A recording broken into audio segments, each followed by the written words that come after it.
All right, everybody, welcome back.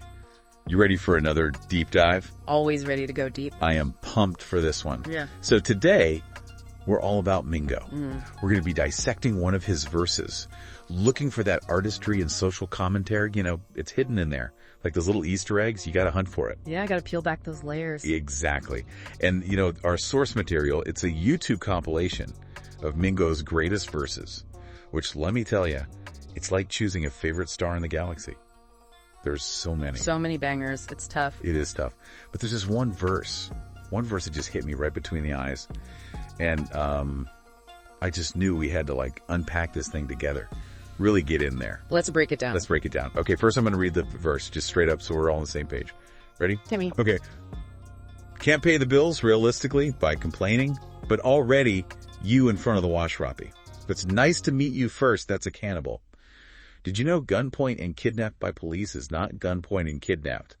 That is what it is to reach their stats. They pick you up, beat you up, drop you off with a low in the law as a prank. And that's general knowledge, but by the grace of God, there goes high statistic, goes upstate. So give me another reason why. Phew. I always get chills when I hear that verse. It's so dense. There's so much going on in those lines. Absolutely. Mingo is a master of packing meaning into his rhymes. He really is. And I gotta say, you know, this is a classic example of a feature verse, right?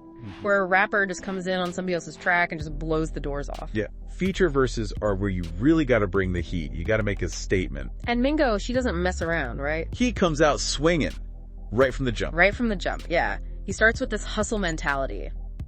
Can't pay the bills realistically by complaining. It's all about taking action. No room for negativity. It's like a mantra, especially for our listeners out there, you know? Those learners who are chasing their dreams, this is like the theme song. Right. We've all felt that pressure, right? Yeah. That grind. Like, gotta work, gotta make it happen. And that push and pull between what we're supposed to do, you know, society tells us, and what we actually dream of. It's about navigating those expectations. And that internal struggle, that's a universal theme. Everybody's got bills to pay. Exactly. But there's this deeper layer here, right? It's not just about personal drive. It's about the system, the context of that hustle. And that's where the next lines just take us somewhere else completely. Totally. It takes a dark turn. Mingo's not afraid to shine a light on the harsh realities. That cannibal line. Yeah. I mean, come on. If it's nice to meet you first, that's a cannibal. Man, I feel like I got to double check all my friendships after hearing that. Right. He uses this intense, almost disturbing metaphor, and it makes you stop and think. Are those around you genuine, or do they have ulterior motives? It's deep. It makes you question the nature of relationships.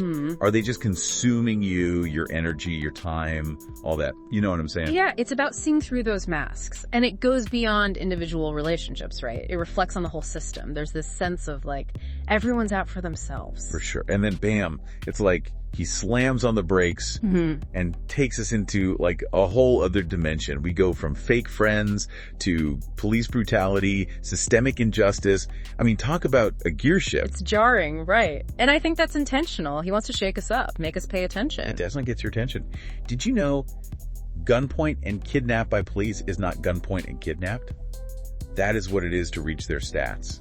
That line, man, it's heavy. Yeah.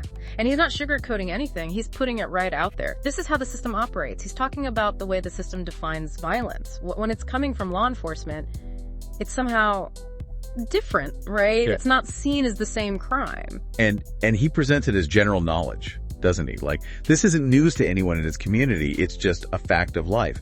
And that's just chilling. It's like a shared understanding of how the world works. Exactly. And I think that word stats is really important here. He's playing on the different meanings. Yeah, tell me more about that. What's he doing with that word? So on one level, you've got crime statistics, right? You know, the numbers that are often used to justify like over-policing in certain communities. It's like they use these stats to say, look at how much crime is happening here, but they're not looking at the bigger picture. Right. It's like they're creating a self-fulfilling prophecy. Exactly. And on the other hand, you've got police performance metrics, which, if you think about it, those can actually incentivize certain behaviors. Like, if an officer is judged by the number of arrests they make, what's going to happen? They're going to be more likely to target certain communities, even for minor offenses. It's all about hitting those numbers. It's like a game, a messed up game.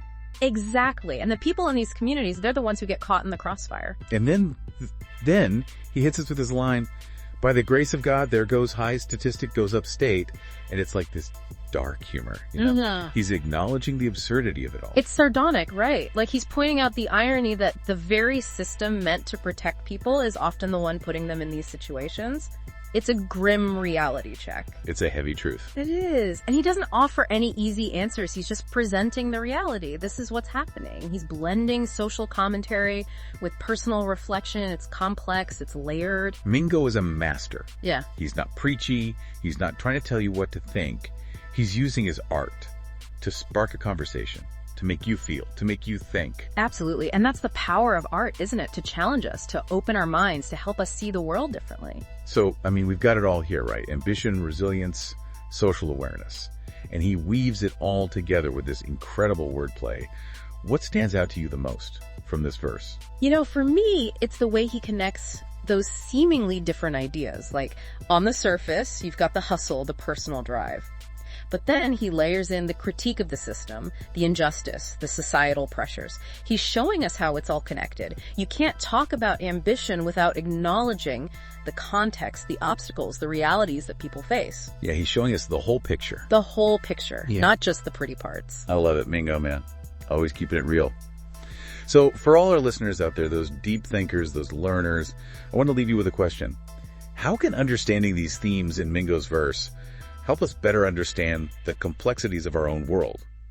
I mean, what other forms of art hold similar social critiques? What speaks to you? What makes you want to dig deeper?